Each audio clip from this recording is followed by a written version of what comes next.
You're watching Euronews now. I'm Takumbo Silako with your top stories. The German Chancellor Olaf Scholz is the latest Western leader to visit Kiev in a bid to de-escalate tensions over Russia's military build-up on Ukraine's border. First France, now Belgium. The self-proclaimed Freedom Convoy heads to Brussels with plans to block the city over COVID protections. And cleared to compete, Sports Court of Arbitration allows the Russian figure skater Kamila Valieva to contest for another gold despite that failed drugs test.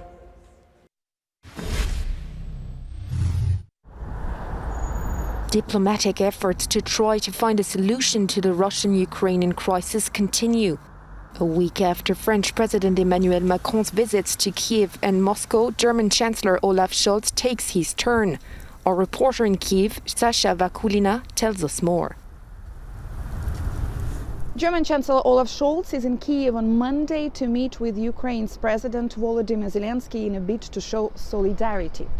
In recent weeks, Olaf Scholz toughened his rhetoric after critics accused him of a lack of leadership in one of Europe's worst security crises in decades. The US, UK and Germany are among several countries who urged their nationals to get out of Ukraine immediately. Dutch airline KLM has already cancelled all flights to Ukraine over the weekend, and other carriers are reviewing their plans amid insurance issues. In response to that, Ukraine's government allocated 520 million euros to guarantee the continuation of flights through Ukrainian airspace. Sasha Vakulina, Euronews from Kyiv.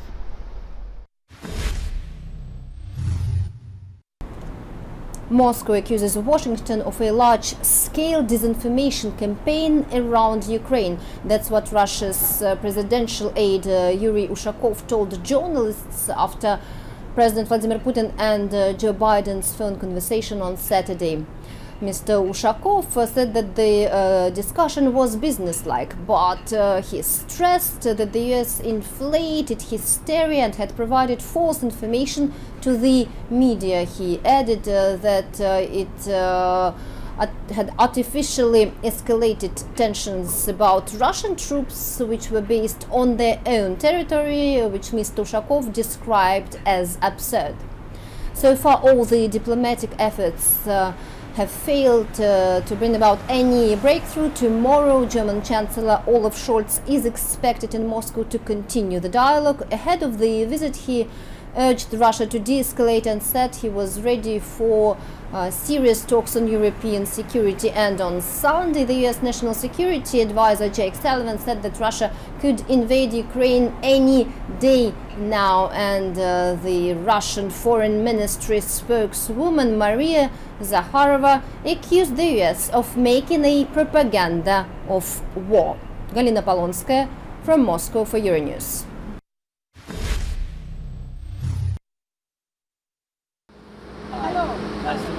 I don't know.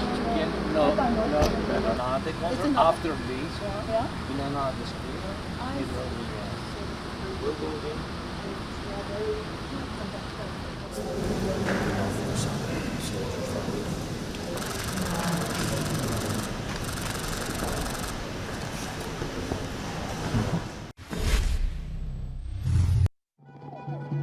Coming from all over France, around 300 cars, trucks and camper vans took part in a Canadian-style protest convoy against the COVID regulations.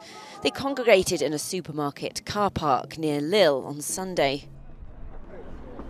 Brussels is bracing itself as the protesters intend to travel to the Belgian capital on Monday to protest in front of European Union institutions. Officials have already banned any attempt to demonstrate there.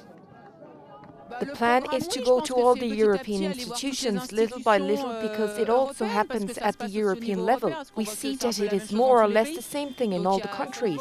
So there is this will to go forward. We don't know how far we will go, but we will go forward and we will make our voices heard, because we can't do it otherwise. The flag-bearing trek north comes after 97 people were arrested in Paris on Saturday. Tear gas was fired in the city as thousands of demonstrators defied an order banning the convoy. The groups have been inspired by the self-styled Canadian Freedom Convoy, which has disrupted trade on the US border in occupied streets in Ottawa. Similar demonstrations have started to spread around the world.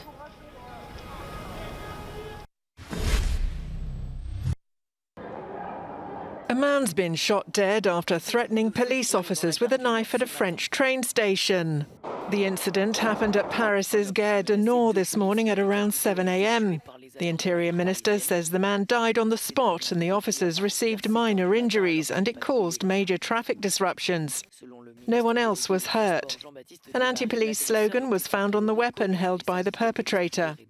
Authorities added it was not thought to be terrorist-related and the man had been known to the police for hanging around the station.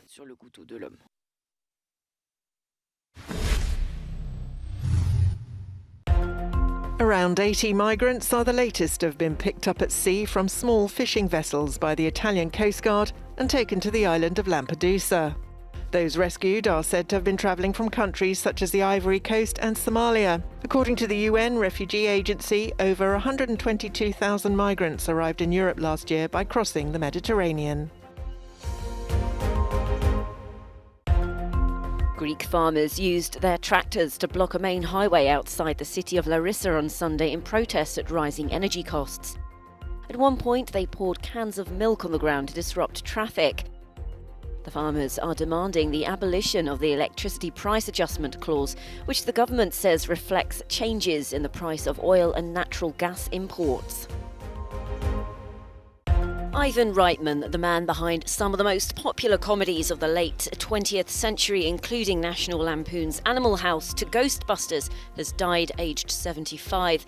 According to his family, he passed away peacefully in his sleep on Saturday night at his home in California. Among the other notable films he directed are Twins, Kindergarten Cop, Dave Jr., and he also produced Beethoven, among many others.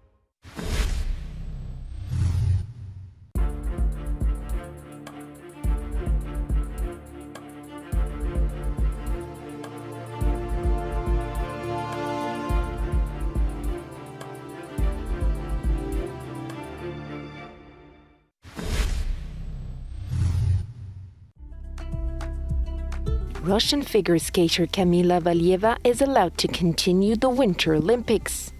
The Court of Arbitration for Sport ruled the 15-year-old star should no longer be suspended despite her positive test for a banned substance in December. The court, however, stated a full investigation would be carried out. The CAS ad hoc division was requested to determine the narrow issue as to whether a provisional suspension should be imposed on the athlete, but it was neither requested to rule on the merits of this case, nor to examine the legal consequences related to the results of the team event in the figure skating, as such issues will be examined in other proceedings, and not necessarily at CAS. The three judges said preventing the minor athlete from competing in the Olympics would cause her irreparable harm.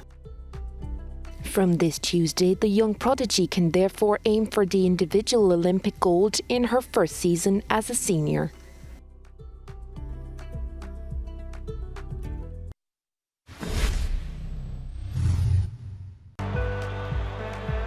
It was billed as a David and Goliath bout, but in the end, the star-studded lineup of the Los Angeles Rams only just won out, beating underdogs Cincinnati Bengals. But it was a close 23-20, the final score in the Super Bowl 56 in California. The halftime entertainment was rap and hip-hop royalty, with Kendrick Lamar, Eminem, Dr. Dre, Snoop Dogg and Mary J. Blige all headlining. Rams legend Cooper Kupp scored 2 touchdowns, including the winning score, and was named Super Bowl's most valuable player. The Los Angeles Rams has become the second straight team to win the Super Bowl in their home stadium, but it was certainly a tough old battle with the Cincinnati Bengals. We're going to take a short break on the programme, but don't go anywhere. We'll be back in a few moments.